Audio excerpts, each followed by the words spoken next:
Hello there, and you're most welcome back. It is still Hello Nigeria. We're still very much in the Christmas spirit. And in the spirit of Christmas, we are going to be giving out some tickets to the Miss Nigeria competition taking place this evening, hosted by Olive, and well, co-hosted by Olive and Modi, and we're so proud of her.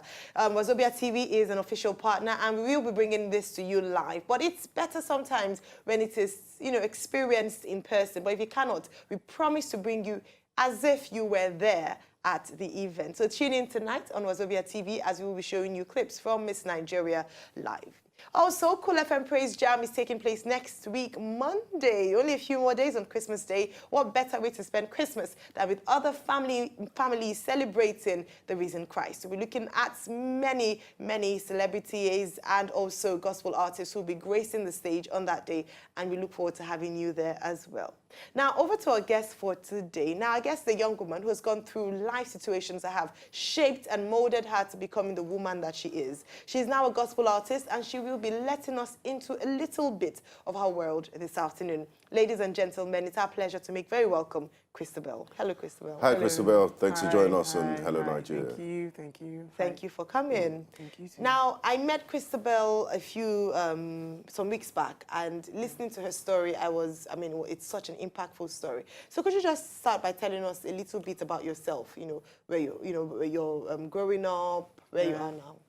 Okay, my dad is a pastor in RCCG. I grew up in a pretty quiet neighborhood. Then he was a teacher, so he was really uptight and cool. So always indoors and all that. So I just fast forward to the whole story. I just skip that. Well, what was growing up like? Your childhood? What were your ambitions? Do you think you were going to end up as a rapper? No. I wanted to be a doctor. Okay. Yeah, I was mostly indoors, don't mix around with the kids in the neighborhood, always locked in. Well, basically that. No, just that. Now you can do the fast forward. So yeah, in 2012, from being an indoor girl, in secondary school I was really into a lot of stuff, really stubborn child and all that. And then in 2012 I gained admission into Delta State University in Abraka, yeah. So it was all good in my first year, but... What were you studying? I was studying English and Literary Studies, So I had this roommate who was more of the outgoing kind of girl. So the first outing we had, we went to a club. I think my first day on campus, we went to a club, and then we drank, I go high. And then I thought, yeah, man, this is the life. So this is what Daddy has been, preventing me from doing all along. And it got worse because I started doing it every day. Stopped going to classes. In my first year, I stopped going to classes. Fast forward to 200 level, I got involved with marijuana. Started doing, I was smoking a lot, like every single day. The reason why I didn't smoke in 100 level, I was smoking cigarettes in 100 level. Okay. So in 200 level, you graduated. Yeah, I graduated to smoking marijuana. And the only reason why I didn't do it at first was because I thought I was going to go mad. And then I had these neighbors that brought weed to the hostel. And I'm like, okay, let me try. And then I tried that. I didn't go mad. I was like, okay, cool. I can try this. So I was smoking it was every single day. I was really addicted to it. And then in 300 level, I got involved in drugs. Meanwhile, I'm just saying 300 level. I wasn't really in school. Okay. I wasn't. But your mates were at 300 level. My mates you were a non-academic student. Yes, yeah, exactly. My parents thought I was in 300 level. So I got into drugs, started taking, it's cough syrup, but it's popularly called codeine. It's actually codeine. I was taking codeine, taking Refinol. I would sell my phone. I would use my phone to buy drugs. It got that bad. Like, I can't go a day without it.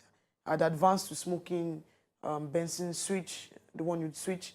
I would buy a packet of Benson switch. I keep it in my pocket, get codeine. The codeine was no longer working effectively. So I used to mix it. Yeah. So I stopped mixing it. I had to take it raw. And then it got to a point where taking it raw was no longer working. So I had to buy expectorants to just cut costs, to cut the cost. So I'll take expectorants and codeine. I'll just pop it raw right there in the pharmacy. Because no need leaving. Once you leave, people will ask for it and then... So why were you doing all of this? Were you protesting? Were you rebelling against something? And were your parents visiting you? Didn't they see a difference? My parents didn't really visit me. Did they know? Didn't you go home for holidays? No. I stopped taking their calls. There were sometimes I was practically forced to go home, probably because my mom kept calling and she was like pleading. And sometimes I would just turn off my phone. And then when I'm done with what I'm doing, I just go home. Probably when I'm broke, I just go home so I can eat well, you know. Those were the only times I was going home. It was How just did this all make your drugs for me. parents feel? Terrible. You know, because like you mentioned, your dad is a pastor. Yeah, He's yeah. quite upright and, you know, very morally upright. How did he feel knowing, I mean, you said they knew. At what point did they know? Yeah. And what was their initial reaction to finding out that their daughter? Well, at first they were all getting rumors about it. People were calling home like, I saw your daughter in school. She's not like the child we knew, you know, back then and all that. So there was one day I went home. My dad told me about it. They asked me. My dad is very strict. And he was like, so you are now smoking marijuana? Like me, I've never smoked before. And then the next thing I knew, it was like a blackout. I wasn't seeing anything. Like he beat me that day. And then I ran away from home. I ran away. I wasn't even dressed. I just covered myself up and then I just left the house. I fled. And then I was barefooted. I ran to the junction. I didn't have money. So I had to look for a way to just get out because he beat me up for smoking. And of which I denied, but I left home. I didn't go home for months, turned off my phone, changed my line. And even if they wanted to come look for me in school, they won't know where to find me. I was that bad that you Were can't you an see only me. child? Or are you I was an only first child, no. Oh, okay. The first child? First child. But would you say you were close to your parents when you were younger? Like your mom or your dad? Nah. It's just daddy, mommy kind of stuff. This is my dad, this is my mom. You know, there's this Were distance. they very busy or did they spend a lot of time? No, they were not really busy. I wanted more. Like the devil was just after my life. I wanted more. I didn't want to be this good girl. Okay. Deep down, there was just something that wanted me to just get out there, you know. And be a rebel. And be a so rebel. at what point did you decide that you've had enough? And where did you get to that life-changing moment? Yeah, so, well, I got involved in cultism. Yeah. I was the leader of a female cult on campus, Vi Queen's Confraternity. I was leader of the female cult, got involved in a lot of things. I got arrested in 2015. I went to jail, well, just fast forward everything. I did jail and then I got out in 29 December 2015. I got out and then I went back to doing drugs. And then by then I'd advanced to blowing crack and, you know, so it was really critical at that point. I had liver infection. I was diagnosed with liver infection. And doctors advised me to stay away from drugs, but I didn't. So after I got arrested in 2015, I went back to campus. I didn't go home. I wasn't talking to my parents. My mom was looking for me everywhere. My dad was sick because of the whole issue. It was really weighing him down. So in 2016, in August, you know, I wasn't fed up yet. I was just sick. You know, my liver had gone. It was expanding because of the drugs. It was just going in and, you know, expanding it. So I was very sick. I was growing thin. There was nothing that, you know, I was rushed home. I didn't even have money to like actually get out of the hospital I was in on campus. I ran away with the drip. I couldn't pay. So, but somehow I got home, and then we did tests, a lot of tests. I was on treatment. I couldn't walk. They were practically helping me to walk. I couldn't stand on my own 2 feet. It was that bad. And then one day I was listening to my songs, you know, and a friend of mine came to visit me and she was playing. And you know, just hold your thoughts there, Yeah. talking about your songs, because I know there's so many people at home and this is very hard for them to digest. So before we get to your turnaround phase, we're just going to play one of your songs, and when we come back, we'll continue with the interview. All right. Yeah. Wow, that's a song I'm free. of freedom. Yeah. Yes. Yeah. 23-year-old, she's permitted us to tell, you know, her age, 23-year-old Kriztabel with such a remarkable story. Now, so many things have gone on. We do not have time to go into the details of some of the things you've done and some of the things you've experienced. But what's happened? You know, what the turnaround, when did the turnaround come? And now we see, like you said in your song, that you're free. What gave you that freedom? How did you get that freedom? Wow, in August 2016, like I said, my friend came around, she was playing my songs, and then I was in tears that day. I knew I had a gift, you know, like God has deposited something inside of me that shouldn't go to waste. And then I told her to leave. I knew there was a God. I wasn't giving my life to Christ, actually. I just knew that there was a God somewhere that could hear me, and if I talked to him, he would really understand. Because I was really sick, and my liver was terrible.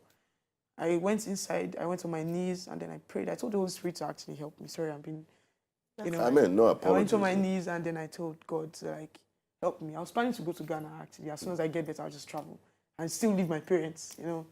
So I told him if it was his wish to let me go, then fine, I'll go. And then if it's his wish to let me stay, I'll stay. And believe me, that day, up till now, my doctor hasn't seen me. Liver infection vanished. It just left me. I started getting better. I was going fat. Like, I'm really fat right now. Really, really fat, honestly. And I decided the following week, I think weeks after, I called my mom. I told her I wanted to go to church. And then I started doing programs. I think I did like 3 months in church. And then I met Pastor Sid's family. You know, those guys were really cool. Although even after giving my life to Christ, I wasn't comfortable in church. I would sit at the back because I had tattoos all over. So my church members were like, oh, pastor's child with tattoos. You know, wow, you know, that kind of thing. So I met Pastor Sid family, and my first meeting with those guys, they didn't seem like they saw me. Like, it didn't seem like they were seeing my scars. I was just a girl to them. And I felt really loved. It was cool for me. I would have backslided, actually, because it was really weighing me down. I was depressed, going to church and not feeling accepted. And then meeting those guys, I felt very accepted. Like, they just took you for who you were. They took me for who I am, and they loved me. They kept calling every single day. Really nice. How are you? Have you eaten and stuff? Wow, those guys were super cool. And then, you know, that really marks the change. All right, now let's look at some of the highlights or the hallmarks of your change. Number one, how did you get off drug addiction? It takes some people years to overcome a drug addiction. Then your relationship with your parents and your family, how did you manage that? Yeah, getting over drugs, I had to cut everybody off. I knew the solution, actually. After giving my life, I changed my line. In fact, I stayed away from the internet for months. I had no phone. I just had a call phone that I could talk to my parents and all that. So it was just me, God, family, and church. So there was no distractions. I cut off my friends. I cut off everybody. And it took me like months before I started mixing up again with the internet, Facebook, talking to old friends and all that. And then for my parents, we're cool now. You know, my mom is like, I did a song and I talked about the story in details. You know, What's my mom is song? It's titled New Creature. New Creature. And there's also Bars. I think there's a video on Bars too. Oh, right. Fantastic. Yeah, Blessed After Repentance, Saved. Yeah, so we have Bars, so I'm glad we'll be playing Bars. Okay, so you have New Creature, you have Bars. Yeah, I talked about it in details. My mom is super happy. She's very proud of me. And now when I minister, I get altar calls where people come out to actually give their lives. Wow. You know, like, God has really been faithful. And we do celebrate the new creature that you've become. I wish we had time to go on and on. And I must say, you're an inspiration to so many people out there. And I'm sure you'll be doing a lot of talks. You'll be talking to people that might have gone through the same struggle with you. Thank you very much, Kriztabel, for taking time to join us. Thank you for having me. And if people wanted to follow you, they can follow you on the social media. So you can follow me on Instagram at Kriztabel OFCL, KRIZTABEL OFCL on all social media platforms, Facebook, Twitter, and Instagram. All right, wonderful, wonderful. And again, I like the fact that, like Benga said, so inspirational. People can know that no matter how bad or critical the situation looks like, you can still have a turnaround. What does BARS mean? Because I know it's an acronym for something. Yes, it's Blessed After Repentance, Saved. Wonderful. Blessed after repentance, saved. That is Kriztabel's story, and we hope it to be a story for some people out there. Here is a song for you. To enjoy more of these our Ogbonge videos when you just watch, press this button to subscribe on top of our YouTube page. You go love her.